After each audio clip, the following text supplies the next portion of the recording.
Ripple's Brad Garlinghouse is set to testify before the U.S. Senate Banking Committee. Big news coming straight from MSN. Here's the scoop. This is going down tomorrow, Wednesday, July 9th, 2025. What's really interesting about all of this is Brad's recent post on social media where he actually praised Senator Lumis. Yes, the same Senator Lumis who just a couple of months ago appeared to snub him. I'll get you caught up on all the backstory and refresh your memory if you've been following along, but it does make you wonder, did something happen behind the scenes to change the tone between them? Stay tuned for all the details. Now, here's an exciting update from Crypto Basic. Looks like the SEC is getting closer to approving ETFs for XRP, Solana, and meme coin. Insiders are saying it's only a matter of time. An XRP ETF could bring a massive influx of money into the market, which is definitely something to keep an eye on. That said, I want to be upfront.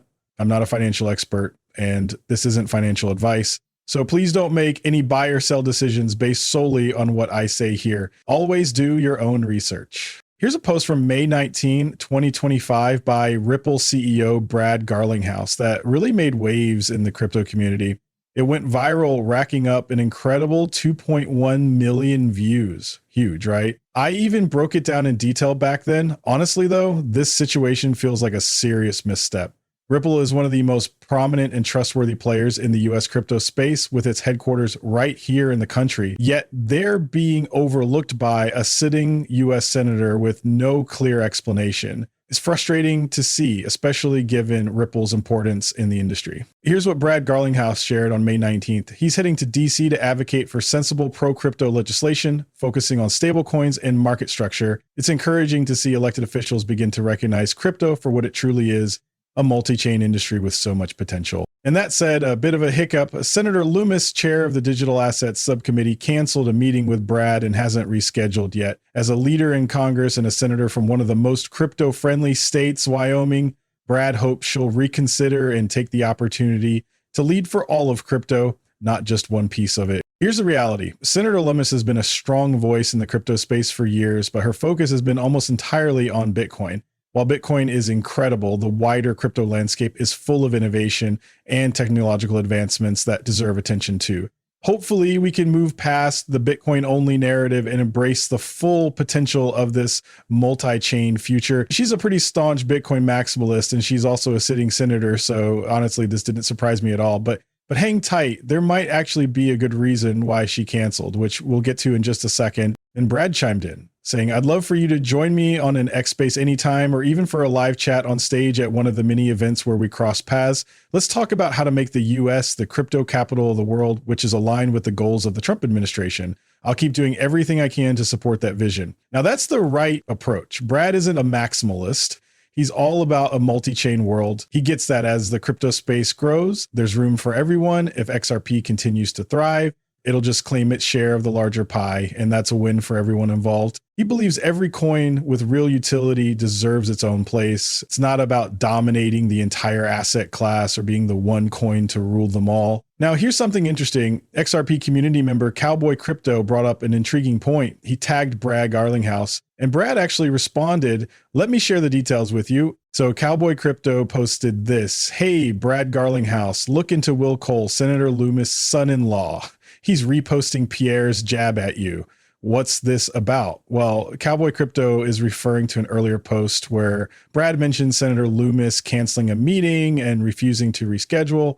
Pierre Rochard, who's known as a hardcore Bitcoin maximalist, chimed in on that with a snarky remark, "You love to see it." Ripple XRP has made some questionable moves in the space, like promoting CBDCs and criticizing Bitcoin, which hasn't exactly helped their reputation. So let's not dwell on that recent post. It's not worth getting into because honestly, it's pretty out there. In fact, I don't even want to waste time talking about it in this video, but check this out. Will Cole, this guy right here, reposted it. Here's the scoop. Will Cole, Senator Lumis's son-in-law, seems to be the one being referenced here. If he's on board with this, it's pretty clear he's not a fan of Ripple or XRP, and he's definitely not thrilled about Senator Lumis potentially meeting with Brad Garlinghouse.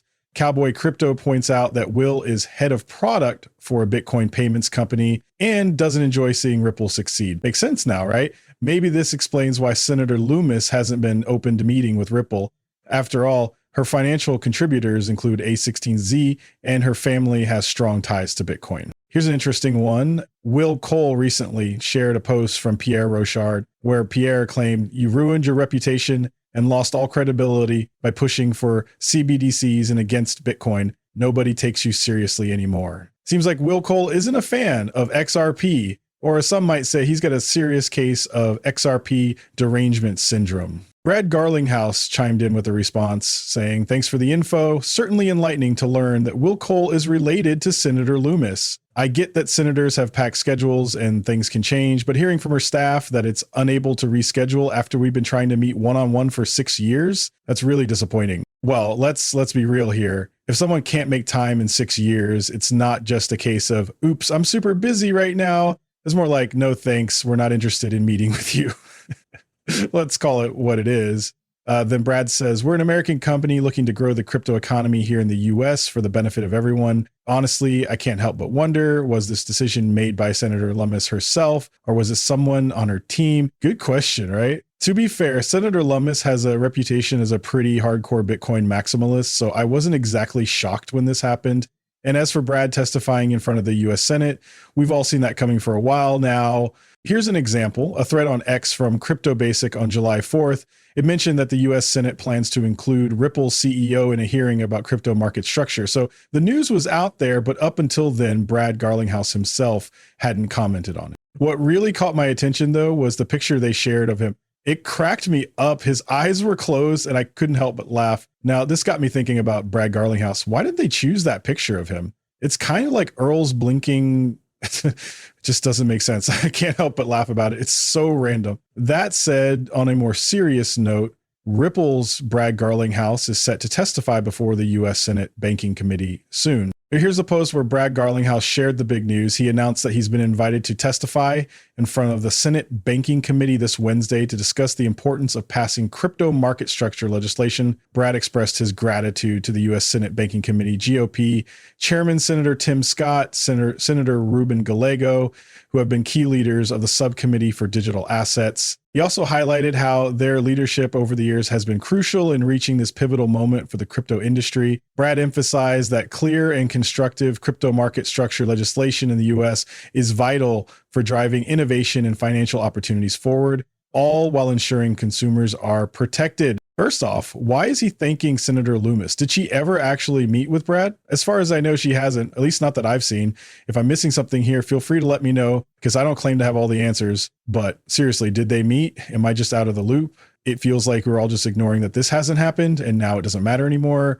Did something change? What's going on? It'd be great to have some clarity on this, because honestly, it's a little confusing. I don't think Senator Lumis has shifted her stance. So what's the story here? Once someone dives into the toxic Bitcoin maxi mindset, it feels like there's no coming back. I honestly haven't seen anyone snap out of it. Not one person. Once your perspective is that locked in, it's like your brain is stuck there for good. At least that's how it seems to me. If there's a way out, I'd love to believe it's possible. If you've seen any examples of someone breaking free, please share. I'd really like to hear about it. Maybe it's happened before, but it's definitely not common. That said, it's still great to see Ripple continuing to stand out as the adult in the room in the crypto space. That's always been their thing, going back over a decade. Ripple has always been the calm, collected voice in the room, focused on finding a clear way forward. Seeing Brad Garlinghouse in this position isn't surprising. It's actually really encouraging. And now, with President Trump officially calling an end to the so-called war on crypto, we're finally seeing real progress. It's done, folks. This is huge, because the potential for money to flow into the crypto space in the coming years is absolutely massive. I still can't stop wondering about Senator Lumis. What's going on there? If she didn't meet with him, but now he's thanking her, doesn't that make things a little awkward the next time they run into each other? And that's happening tomorrow. Honestly, I'm not sure what's going on here, but it's definitely puzzling. Either way, things are moving forward. It's amazing to see Congress finally taking crypto seriously, especially now that we have the first ever pro-crypto administration in charge.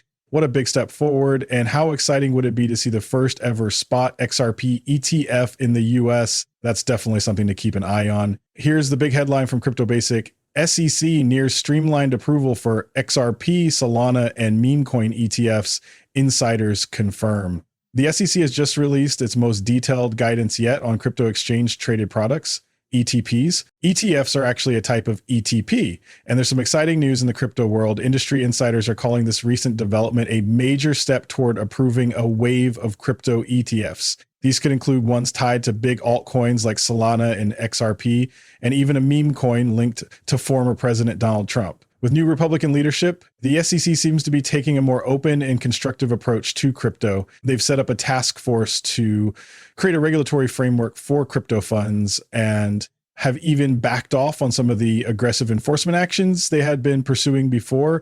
Matt Hogan, CEO and CIO of Bitwise Asset Management, sees the new SEC guidance as a big step forward. The most fascinating thing about this guidance is that it exists, he said. And honestly, he's got a point. After the past several years of uncertainty, this feels like a refreshing change of pace. Here's the exciting part. Bitwise currently has over 6 crypto ETF applications waiting for approval. Hogan emphasized that the release of this guidance shows the SEC starting to view crypto exchange traded products as a legitimate part of mainstream finance. In his words, this is going to happen. The SEC just seems to be taking it one step at a time, starting with this rollout of guidance. XRP is almost certainly going to get approved. It's a no-brainer. When that happens, the amount of money flowing in could be absolutely massive. Things are moving in a positive direction. The agency seems ready to create a simpler, more straightforward regulatory path for these products, which is great news. One key update is that issuers are now being asked to present disclosures in plain, easy to understand language. They'll need to clearly address important risks like custody, market volatility, and competition in the crypto space. Honestly, that all sounds pretty reasonable. Nothing out of the ordinary here. Oh, and here's another interesting piece. The SEC is gearing up to introduce a universal ETF listing rule to replace the current 19B4 process. About a few days ago, I shared some updates on this topic, and now it's getting even more confirmation, this time from Reuters, which many consider a reliable source, but hey, feel free to have your own take on that. Here's the latest. Nick Garaci, president of the ETF report, pointed out that Reuters has confirmed the SEC is actively working on a framework to simplify the approval process for spot crypto ETFs. According to him, the SEC is looking for a general rule that can apply to all listings and is currently going back and forth with exchanges on the exact wording. So there you have it. I'm really excited to see what unfolds tomorrow. It's bound to go public, and I'll be ready to dive into everything that happens, especially anything newsworthy. Honestly, I think Brad Garlinghouse is the perfect person to be leading the charge here. He's such a strong, trustworthy leader for a company making waves in this new digital era we're all stepping into. And can we just take a moment to appreciate that the US government is finally showing some pro-crypto support? It feels like a huge turning point. What a time to be part of this movement. Oh, and just a quick reminder, I'm not a financial advisor, so don't make any big decisions based on what I say or write. Trust me, that wouldn't be a great idea.